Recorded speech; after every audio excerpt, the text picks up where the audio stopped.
আসসালামু আলাইকুম প্রিয় দর্শক, আজকে আমি চলে এসেছি গড়ভাঙ্গার বিখ্যাত আসাদের ঘেরে, যা যশোর জেলার কেশবপুর উপজেলায় অবস্থিত।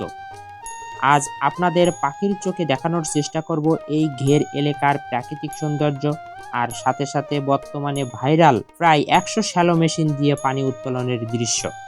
আশা করি সাথে থাকবেন।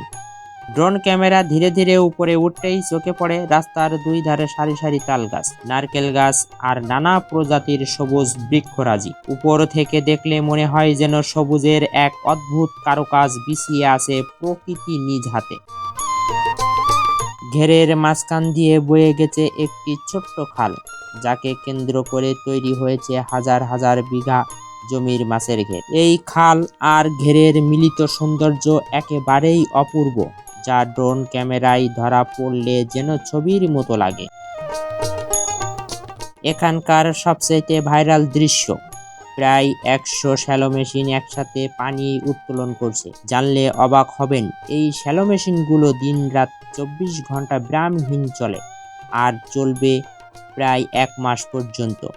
এই পানি নিষ্কাশনের উদ্দেশ্য একটাই, ঘেরগুলো শুকিয়ে সব জমিতেই ধান রোপণ করা হবে।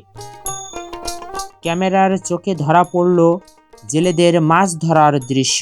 পানির কলকলধ্বনি, জেলেদের মাছ ধরার কর্মচাঞ্চল্য, পাখির কিচিরমিচির আর চারিপাশের মানুষের কোলাহল সব মিলিয়ে গড়ে তোলে এক মনোমুগ্ধকর পরিবেশ। প্রকৃতি আর মানুষের সমন্বিত এই জীবন যেন প্রতিদিন লেখা হয় নতুন এক গল্প।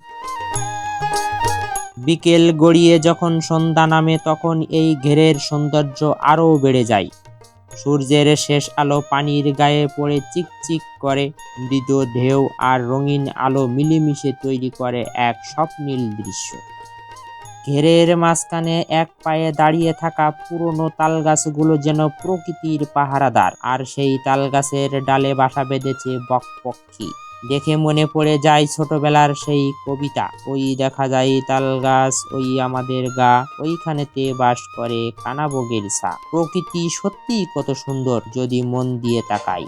সব মিলিয়ে গড়ভাঙ্গার আসাদের এই ঘের যেন এক জীবন্ত ছবি, যেখানে আছে প্রকৃতি, মানুষ, পরিশ্রম, আশা আর ছবির মতো সৌন্দর্য।